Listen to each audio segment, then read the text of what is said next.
Buongiorno. Today we're going to be talking about this phrase, non esiste che, in Italian. I noticed it in a lesson with two of my students this week. It came up in an extract we were reading and they were both confused about it. So I just thought I'd make a video explaining how to use it and maybe some similar style of sentences. So here is the extract where we took this from. I'm not going to read out the whole thing, but the important part is this section here. So it's saying, mentre la Francia ne possiede due versioni, in Italia non esiste che quella del Sandrini, oggi interamente esaurita. Basically what the sentence is saying is France happens to have two copies of this book. Okay, this is from an old book about ancient Rome. France happens to have two copies of this book, while Italy only has one. Okay, so Italy only has the copy from Sandrini. Now let's explain this in a little bit more detail. Okay, if you try to translate this word by word, okay, which in general I would avoid, you will run into some problems.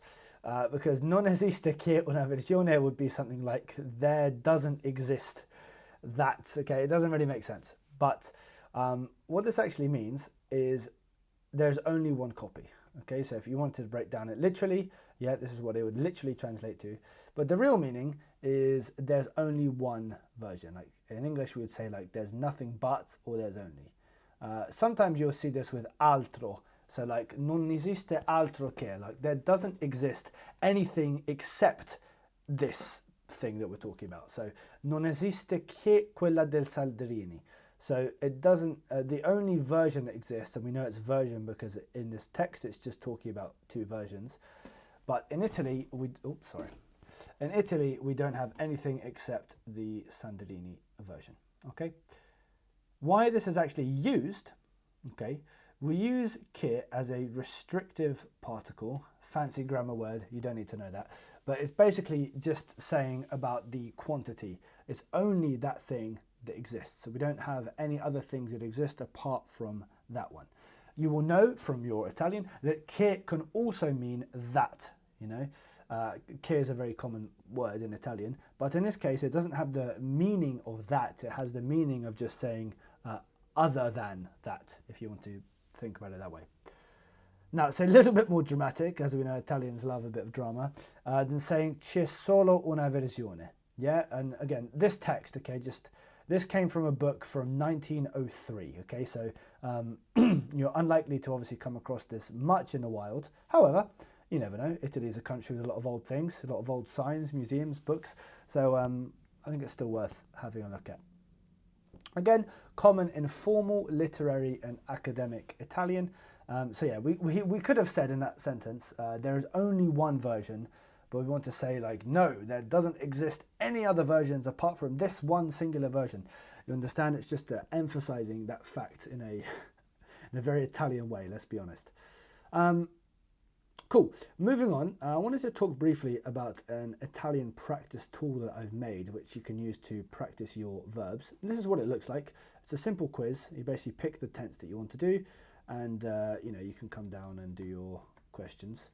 And the reason I made this, I got frustrated that, for example, in Duolingo, you can't just search for like past tense.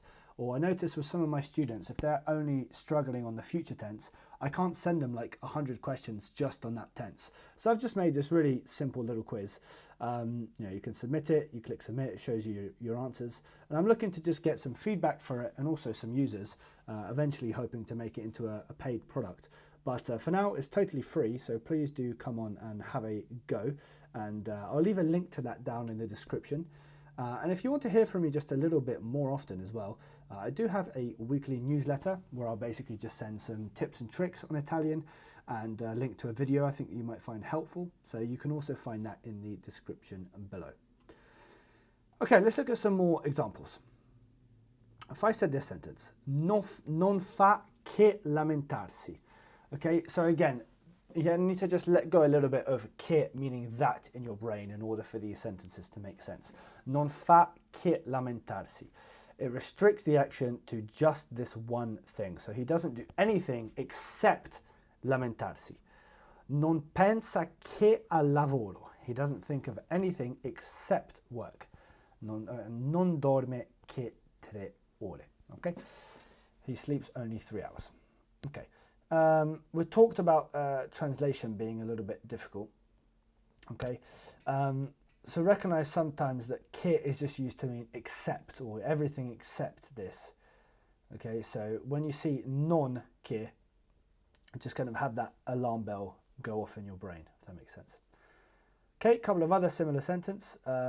These are very common in Italian. Non c'è che dire, it's like there's nothing left to say about it. Non resta che.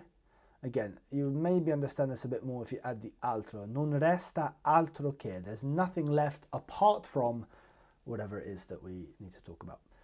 Non si tratta che di, it's only a matter of. So if I said non si tratta di, it would be it's a matter of. But if I said non si tratta che, this is really the only. Again, think about that restricting kind of function. Good, okay, and you can read the last one. And how to not panic, okay. Don't panic when, well, it's easy for me to say it, but try not to panic when these kind of formal constructions appear. Just try and think about the overall meaning. You know, when I'm looking at a text like this, I'm not saying to students, translate this word for word. What I really want to say is read this and tell me what's going on, okay? And if you tell me that roughly there is a book that is a very good history of ancient Rome, and France happens to have 2 copies of it, and I think Italy might have one, but I'm not sure, I'm happy with that. You've actually understood the gist rather than the individual word by word. And yeah, just saying that the Italian formality, you know, formal speech, happens to use different patterns that what you might expect in everyday speech, and basically just to keep a list of these things as you encounter them. Cool. I hope that was helpful. I will leave a video on screen now that I think will be helpful to watch after this one. So very happy practicing.